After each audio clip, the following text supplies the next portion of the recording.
Eu sempre vivo um episódio, né? Porque toda vez que eu passo, o povo fica me xingando, dizendo pra eu voltar pro mar, porque sou gordo. Também já jogaram pedra em mim. Eu tava passando, aí pegaram uma pedra e falaram, vai voltar pro mar. Eu comecei a me cortar. De tão triste que eu fiquei, entendeu? Eu comecei a me cortar. Pra não descontar a minha raiva em ninguém, eu desconto em mim, na parede, em tudo. Eu falava pra minha mãe em casa que eu sofria bullying, que me chamavam de varapau, de arranha-céu e que eu não gostava. E quando a minha mãe ia pra escola, os diretores diziam, é coisa da cabeça dela, coloque num psicólogo. E muitas vezes eu fui taxada de louca na escola porque eu chegava atrasada, porque eu estava no psicólogo. Eu não consegui viver a minha infância assim, da maneira que ela deveria ser quando eu era criança. Ele é uma intimidação sistemática, justamente sistemática, porque considera-se assim, quando ele acontece pelo menos 3 vezes ao longo de um período de tempo, vamos dizer, alguns especialistas falam em 1 ano, e essa brincadeira, ela é uma brincadeira perversa, não é? Porque você torna alguém sua vítima quando você a considera frágil. Né? E daí, os especialistas, principalmente os americanos, eles dizem que o termo bullying, numa tradução nossa livre, a gente poderia dizer valentão. Então, você é o valentão, você escolhe sua vítima, justamente essa pessoa que você considera frágil, que é alguém que não vai ter coragem de lhe afrontar ou de responder aquilo que você está fazendo. E aí você começa a agir com ela dessa forma sistemática, seja com uma brincadeira, seja com um apelido pejorativo, seja com uma brincadeira que provoca agressões físicas, né, como chutar, socar, empurrar, seja com uma brincadeira que você venha destruir os bens materiais dela, como rasgar um livro, quebrar uma caneta, um lápis. Então, aquilo que acontece cotidianamente é tido como uma brincadeira. Mas, à medida que assume caráter mais sério, onde a pessoa se sente incomodado e procura a escola para tratar sobre isso, deixa de ser uma brincadeira para ser uma violência. Seria uma atitude consciente, onde o objetivo é atingir, maltratar, humilhar o outro em determinado contexto. O bullying, ele tem 3 características principais, que é a intencionalidade em provocar dor ou sofrimento no outro, o desequilíbrio de poder e a frequência ao longo do tempo. E as pessoas nos procuram por diversos tipos de bullying, que pode ser uma violência física, pode ser uma violência verbal, pode ser uma violência psicológica ou moral, dependendo de cada caso, né? Porque cada caso tem a sua especificidade. Um ataque físico também ela pode ser caracterizado um bullying, certo? Insultos pessoais, comentários repetitivos, pejorativos. Tem que ser comentários repetitivos e pejorativos. Ameaçar alguém, ameaça repetitivamente por qualquer meio, seja ele eletrônico, pessoal, grafites depreciativos, as expressões preconceituosas, certo? O isolamento social também se caracteriza como bullying.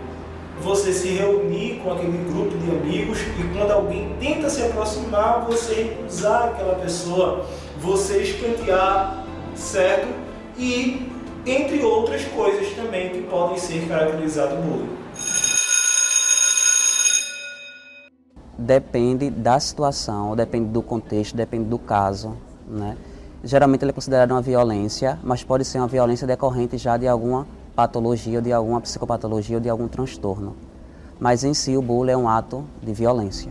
Porque, inclusive, uma das suas características é o desequilíbrio de poder em que a pessoa está, ou é mais forte fisicamente, ou mais forte psicologicamente, ou mais forte em termos de número, para se sentir seguro e à vontade para acossar e intimidar outras pessoas que estão numa situação de vulnerabilidade e risco, certo? Então, ele não é doença. Em nosso ordenamento jurídico atual, existe a Lei 13.185 de novembro de 2015, essa lei ela vem abordar essa temática. O legislador ele não colocou a palavra bullying, ele colocou uma frasezinha chamada Programa de Combate à Intimidação Sistemática. Essa lei ela tem uma característica muito interessante. Este Programa de Combate à Intimidação Sistemática, ele de certa forma não foi criado para punir o agressor. Ele foi criado, na verdade, com o objetivo de ser implantado nas escolas. Ou seja, ele pega a pessoa do responsável pela escola e, entre linhas, diz o seguinte: olhe, se caso esteja acontecendo em sua escola alguma coisa que você aparentemente desconfie que seja bullying, a cada 2 meses você tem que prestar um relatório à Secretaria de Educação de seu estado. E se for uma escola municipal, à Secretaria Municipal de Educação. Nossas escolas elas estão contaminadas com isso. E isso vem desde a educação infantil, os meninos de 5, 6 anos, que ainda estão na educação infantil, os anos iniciais e os anos finais. Né? Então a gente tem isso em todas as modalidades de ensino. E às vezes essa prática do bullying ela chega a ter essa intenção de agressão mesmo.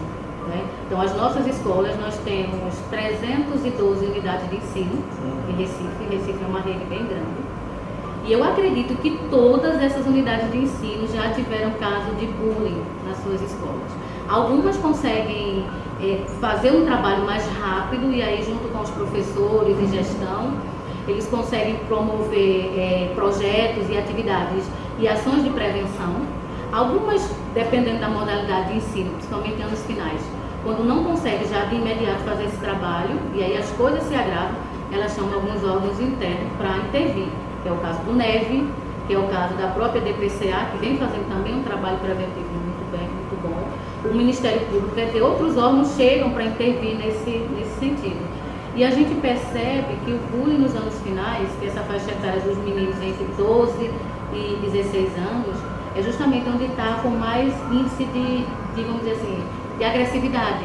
Porque são as brincadeiras maldosas de empurrar, de chutar, de quebrar um objeto. Né? Então, infelizmente, posso dizer que na rede municipal de ensino do Recife, a gente tem alguns, como eu disse, casos mais brandos, às vezes um apelido, e a escola consegue contornar, e às vezes esses casos mais sérios que precisam de uma intervenção maior, tanto da gente, né, como de acionar os pais para uma conversa, o conselho tutelar para conversar com essa criança. Eu fui procurada por alguns estudantes que se diziam vítima de bullying.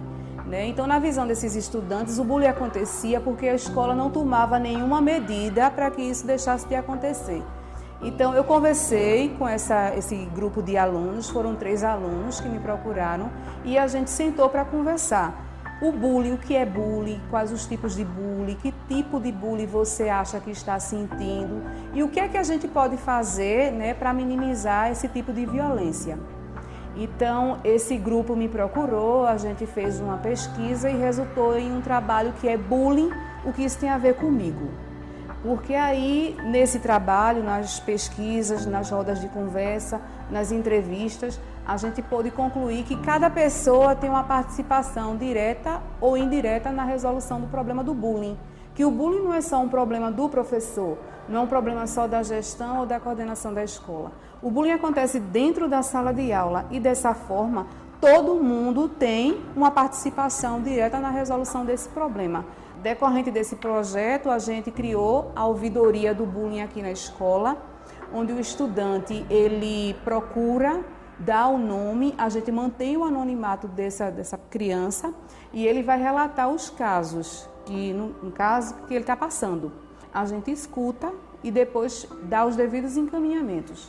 Né? O encaminhamento pode ser desde conversa na sala de aula onde o estudante está matriculado, ou então a gente pode chamar os pais dos alunos que estão praticando bullying e encaminhar o caso, se for necessário, para o conselho tutelar. Porque existem coisas que a gente pode resolver dentro da escola. Mas se for problema mais sério, que foge dessas instâncias, aí a gente vai procurar os profissionais responsáveis para tentar resolver o problema. O importante é que a criança ela seja levada a sério. O NEV, ele é um núcleo que ele surge da inquietação de um professor, mas por ser um núcleo que está dentro da Secretaria de Educação, ele não é um órgão de justiça, né? Ele é um núcleo pedagógico. Então a gente põe na nossa portaria que a gente vai trabalhar intersetorialmente, ou seja, a gente vai chamar as secretarias de Recife para dialogar conosco e nos ajudar nesse processo de prevenção e aí em direitos humanos, na questão da própria assistência social, na questão da saúde com esses meninos que estão com problema de ansiedade, automutilação e outras coisas. Então a gente chama essas secretarias e outros setores de justiça. Então a gente vem buscando essas parcerias para nos ajudar a resolver o problema de Recife, da Secretaria de Educação, de tornar aquele ambiente escolar um ambiente onde possa haver harmonia minimamente, para que o menino aprenda, para que o professor consiga ensinar, para que a gestão consiga fazer o seu trabalho enquanto administrativo, entende? Então o NEV ele surge nessa perspectiva. O Estatuto Anti-Bullying da Escola Dom Bosco é esse aqui que eu estou segurando, né? Esse estatuto ele foi criado por todos os profissionais dessa escola, a gestão, a coordenação, todos os professores e a gente também escutou os alunos, né? Nesse estatuto a gente começa dizendo o que é e o que não é bullying, o que é permitido e o que não é permitido, e aqui as crianças eles vão tomando consciência do que pode e do que não podem fazer. Porque, tudo aquilo que prejudica o meu colega, que eu não quero passar, por que é que eu tenho que permitir que o outro passe? Né? Então, aqui a gente sugere algumas medidas reparativas. O objetivo do projeto não é punir, é fazer com que a pessoa tenha consciência de que seus atos estão sendo negativos. Então, se estão sendo negativos, está causando problema na vida de uma pessoa, não é legal. O objetivo daqui realmente é construir uma cultura de paz e é fazer com que eles tenham consciência, através desse documento, que existe uma ouvidoria, que tem pessoas responsáveis para ouvir os seus incômodos e que aqui, junto, a gente pode pensar numa maneira de minimizar o problema. Na ouvidoria, geralmente, são 2 ou 3 profissionais, né, que escuta o estudante e depois que a gente faz essa escuta, a gente vai conversar e discutir os possíveis encaminhamentos. Então, geralmente, é o professor também com a gestão e a coordenação pedagógica. Então, eles tomam conhecimento desse documento, inclusive, se o caso não for resolvido na sala de aula, a gente chama os pais também vão ter consciência desse documento, vão poder ler e explorar para a gente fazer as devidas medidas para minimizar esse problema do bullying. Então, o bullying, na visão da empresa, deveria ser algo muito compreendido, como ele é realmente. Como eu sou especialista em direitos humanos, eu tentei sempre compreender o que é o bullying, né? E tentei sempre fazer matérias sobre isso. Desmistificar mesmo, né? Trazer esse assunto à tona.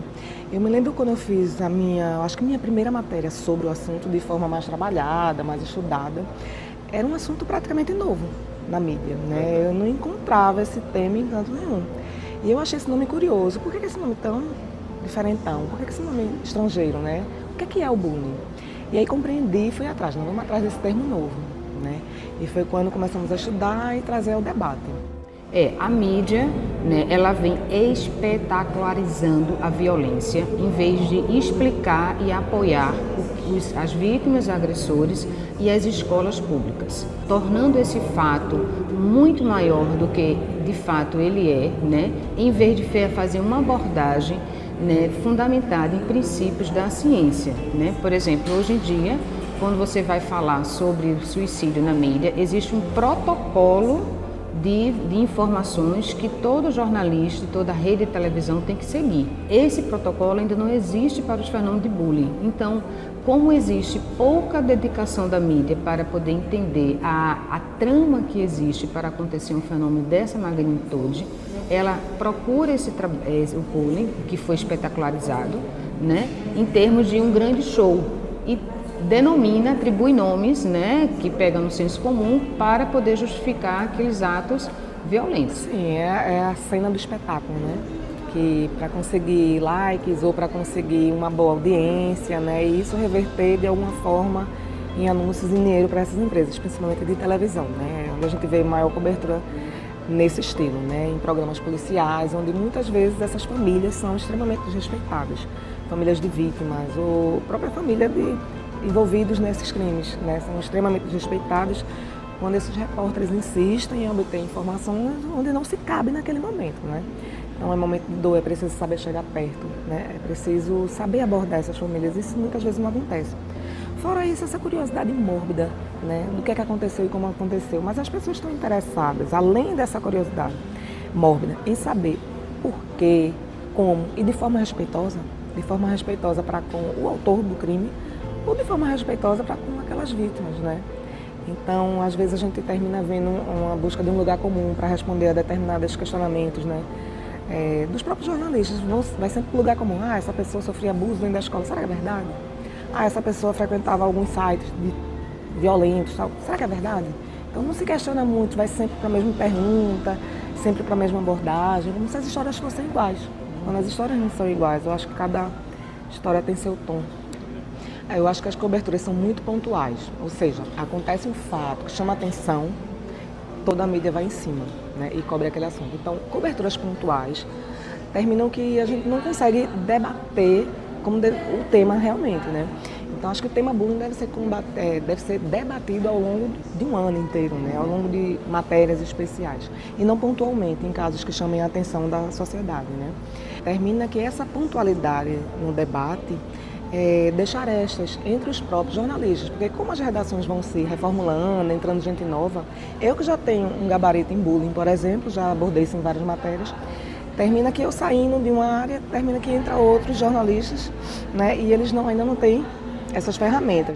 Bem, eu costumo dizer que é preciso haver resistência dentro das redações, né? Eu me considero uma jornalista da resistência. Por quê? Porque eu tento quebrar exatamente esses padrões e encontro também profissionais como eu em outras redações. Então, como é que eu tento quebrar esses padrões que existem, sim, nas redes sociais, inclusive hoje, né? E a imprensa está nas redes sociais de forma muito forte hoje, né? Então, assim, como é que eu tento quebrar? Buscando matérias que tragam um outro olhar para essas pessoas. Por exemplo, eu conto a história de uma menina que passou em Harvard. Essa menina passou em Harvard para cursar medicina porque ela mudou de escola. Na escola anterior, ela sofria bullying por ser muito inteligente ou por estudar demais. Era considerada ACDF. E pessoas que são estudantes, que estudam demais, realmente sofrem bullying. Isso é um ponto que chama a atenção sempre. Então, eu conto essa história do ponto de vista de superação. Ela conseguiu, através dos estudos, encontrar um outro caminho para ela e superar o sofrimento causado pelo bullying. Em uma outra matéria, eu tento quebrar também alguns paradigmas, que é mostrar um estudante, era uma criança, estudava na escola particular do Recife, e os colegas dele costumavam abusar dele porque ele usava um óculos com lente colorida, lente vermelha. E essa lente, claro, chamava atenção. As outras crianças não usavam óculos com lente vermelha. Então a tendência é que o menino sofresse abuso, sofresse bullying. E essa criança super se prejudicou. E a gente fez essa denúncia na época dessa mãe, a mãe que sofria, porque o filho sofria bullying na escola, e trouxemos esse debate de forma mais aprofundada. E foi bem legal. As duas matérias foram manchete. Então isso é quebrar rótulos, isso é quebrar paradigmas, isso é trazer uma discussão de forma aprofundada. Então cabe a gente, jornalista antigo, novo, quem entrar, vocês estudantes, quem quer que seja, tentar quebrar esses padrões. Por que bullying não pode ser manchete? Por que eu não posso debater bullying? Por que eu não posso? Eu devo, né? Então existe sim toda uma massificação de rótulos, de padrões, sim, mas a gente está aqui para quebrar também. Existe, mas tem resistência e é isso que a gente deve ser. O jornalismo deve ser resistência. Parcial, na verdade. Eu sou uma jornalista que busca a defesa de direitos humanos. Então, eu sou uma jornalista que defende a subjetividade, sim. Se eu não defender os direitos humanos, quem defenderá? Mas isso é muito claro para mim, assim, eu sou muito parcial pela defesa dos direitos humanos. Se eu vejo que alguém está sendo desrespeitado em seus direitos, seja qual for esse seu direito, eu vou defendê-lo como jornalista, sim. E eu acho que o jornalista tem que ser parcial nesse sentido. O que é que ele defende? Né? Que defesa é essa? Né? Cabe a mim, eu escolhi trazer à tona os que estavam embaixo do tapete. Né? Quem são os debaixo do tapete? A população LGBT, as pessoas negras, a população indígena. Né? Então tem uma gama de gente que está debaixo do tapete que a gente busca debater. Se estão sofrendo bullying, ou se fazem, se está sofrendo, fala para alguém. Se já sofreu, fala. Não guarda essa mágoa dentro de você, não guarda essa tristeza. bichinho que vai crescendo dentro de você e vai te magoando cada vez mais. E se você faz ou fez bullying, pare, seja gentil, respeite os outros, porque você também é diferente. Eu tenho o direito de ter uma amizade, eu tenho o direito de ter uma vida normal como qualquer outra pessoa. E foram com essas amizades, foram com essas pessoas que eu fui entendendo que eu sou normal. Não que eu não me achasse normal, mas normal no sentido de eu posso ter uma vida normal, sabe? Eu não vou sofrer bullying pra sempre. Eu posso ter 1,78 m e ainda assim terem pessoas que gostam de mim. Eu posso ter o cabelo cacheado, eu posso fazer progressivo, eu posso ter o cabelo liso e vão ter pessoas que vão gostar de mim do jeito que eu sou.